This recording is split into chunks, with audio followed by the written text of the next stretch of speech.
Saim top 3 अगर पेशावर ज़ल्मी का देखें तो आप मोहम्मद हारिस और बाबर आज़म जो बन रहे हैं, आप तीनों ही ऐसे प्लेयर हैं जो वन डाउन भी खेलते हैं और ओपन भी जो है वो कर लेते हैं। माइंडसेट क्या और क्या प्लान बना है कि 3 आपका आप, बाबर एंड हारिस ये जो टॉप 3 बन रहा है?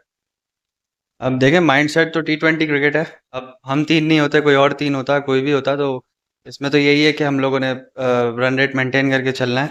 अगर पहले बैटिंग करना है तो सामने वाली टीम को पे डोमिनेट करना है, उनको अंडर प्रेशर लाना है एज सुन एज पॉसिबल। तो ये तो चीज़ टी20 क्रिकेट में ज़रूरी है कि आपको अटैकिंग क्रिकेट खेलनी है, भले शुरू में जल्दी आउट हो जाए या ना हो। एक बड़े सेटबैक के बाद आप वापस आ रहे थे, आते ही आपने एक ज़बरदस्त इनिंग्स खेली। मैच प्रैक्टिस ना होने के बावजूद, एक इंजरी से निकल के वापस आने के बावजूद लग नहीं रहा था कि साइम जो है वो इतने गैप के बाद वापस आया। तो क्या साइम बाकियों से क्या डिफरेंट प्रिपरेशन करता है मेंटली एंड टेक्निकली कि वो आता है और एक बेहतरीन इनिंग्स खेल के चला जाता है?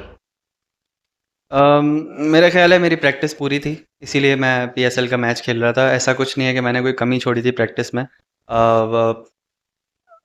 इनिंग्स की जहाँ तक बात करें तो ये कुछ बेसिक चीज़ें होती हैं, मेरा अपना प्लान होता है।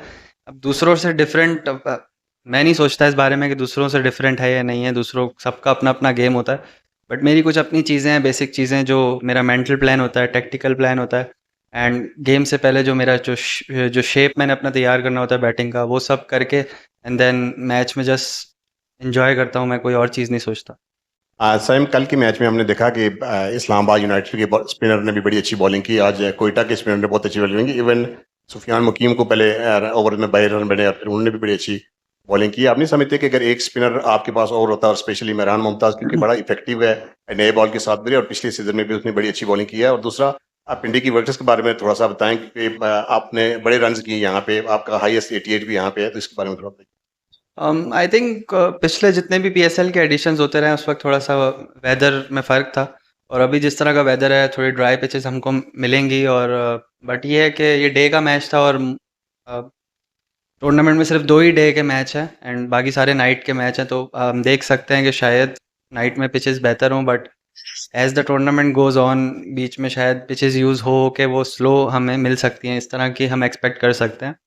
But still credit goes to Quetta, उन्होंने बहुत अच्छा खेला। 200 प्लस रन किए ऐसी विकेट पे, आसान नहीं था करना।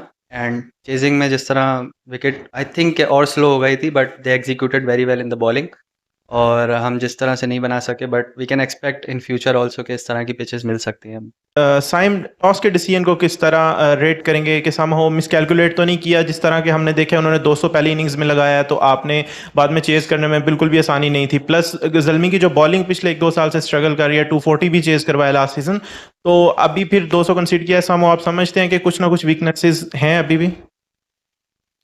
आई थिंक कोचेस कोचेस को ये चीज़ नज़र आ रही होगी कि हमारे में क्या वीकनेसेस हैं या क्या हमारी स्ट्रेंथ्स हैं, उसके मुताबिक ही वो टीम बना रहे हैं।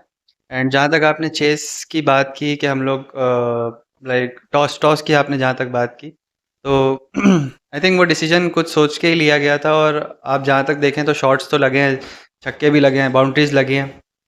तो आई थिंक हमारी एग्जीक्यूशन में कमी थी, उस चीज़ को हम देखेंगे, सीखेंगे, एंड ये जिस तरह मैच आ रहे हैं इसमें से चीज़ें लर्न करने की कोशिश करेंगे, तो फिर आगे ताकि हमें फ़ायदा हो।